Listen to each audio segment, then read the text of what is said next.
हमारे पूर्वजों ने तमाम प्राकृतिक अभाव के बावजूद संतोषजनक जीवन जिया है,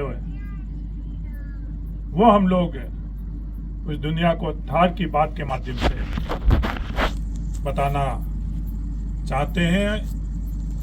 मैं आप सब लोगों से अपील करता हूं कि थार के जीवन को इस थार की बात के माध्यम से आप लोग जानो और जुड़ो। इस थार की बात में हम लोग थार के तमाम पहलू, चाहे प्राकृतिक, सांस्कृतिक, लोक देवता, तमाम पहलू से जोड़ने का प्रयास करेंगे। और ये मुहिम आप सब लोगों की मुहिम है। इस क्रम में आज हम लोग इसकी शुरुआत करेंगे थार के टाकों की। ये थार के टाकों की मुहिम सिर्फ एक तरफी नहीं है। थार के लोगों से मैं अपील करना चाहता हूं कि आप अपने जो ये अपनी जीवन पद्धति है, अपने जीवन में सबसे अहम जो भूमिका अपने टाके हैं, उसको इस मुहिम के माध्यम से दुनिया को बताकर दुनिया को जोड़ो। इस संदर्भ में मैं राजेंद्र से निवेदन करना चाहता हूं कि वो थार के टाकों की बात आप लोगों के बीच में साझा करें। धन्यवाद सर।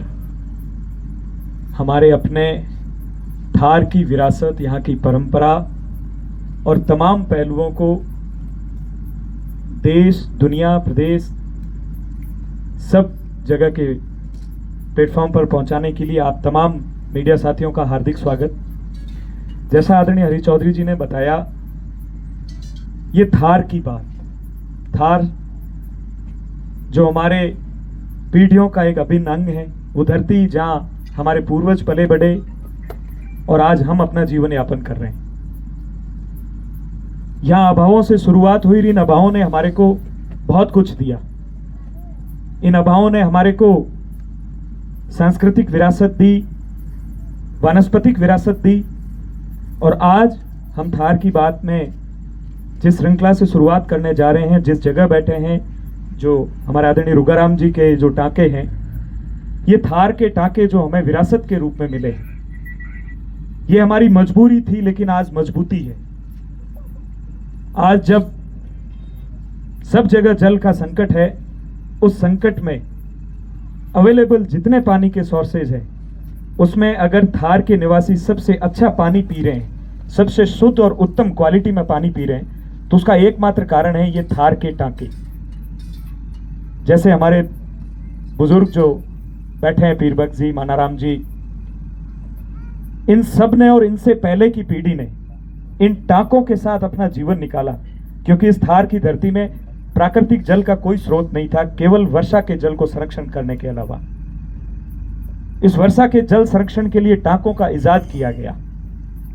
और आज ये जो टाके हैं, जब हम आरओ वाटर पी रहे हैं, जब हम नहर का पानी पी रहे हैं, जब ये ट्यूबवेल का पानी अवेलेबल हो रहा है, उन सब पानी से भी अगर बेहतर कोई पानी है जिसे हर व्यक्ति को अपने घर पे टाका बना करके यूज लेना चाहिए, ये टाके ही है। ये हमारे लिए एक गर्व है। और उससे भी बड़ी बात है कि थार के अलावा ये टाके कहीं नहीं है। हमारी जो थार की बात मुहिम है, इस थार की बात की मुहिम से मैं तमाम थार के निवासियों से ये उम्मीद करूंगा कि हम सब की ये जो सामूहिक मुहिम है, इस मुहिम में आप जुड़ें। और इस मुहिम के तहत, जैसे आज हम थार के टाकों की बात कर रहे हैं, आने वाले समय में हम जो हमारी वनस्पतियां हैं, हमारे जो रहन सहन है, हमारा जो संगीत है, इन तमाम बिंदुओं पर चर्चा करके इसे संजो के कैसे रखें, ये हमारा, और उसके बाद में इसे देश दुनिया से कैसे जोड़ें। असल में थार की बात यही है। आज थार की बात में जब हम थार के टाकों की बात कर रहे हैं, तो हमारे कुछ साथियों ने यहीं आसपास में, किसी बड़े स्टूडियो से नहीं, हमारे आसपास में जो टाके अवेलेबल हैं, कुछ पुराने टाके जो पीढ़ियों से संजो के रखे हैं, उस समय में जैसे बने थे, उन टाकों की कुछ वीडियोस, कुछ क्लिप्स संकलित करके एक डॉक्यूमेंट्री बनाई है। मैं मेरे जो मीडिया के साथी हैं उनसे निवेदन करूंगा, और तमाम बंधुओं का ध्यान चाहूंगा इस स्क्रीन की तरफ, जहां थार के टांकों को हम अवगत करवा सकें। ये हमने कोशिश करी है। राम राम सा स्वार के हमारे रहन सहन, जीवन यापन, यहाँ की प्रकृति, कला, संस्कृति और तमाम विषयों को दुनिया से रूबरू करवाने व इसे सहेजने के अब आज की कड़ी में हम बात करेंगे थार के टांकों की। और संघर्ष समाये हुए हैं,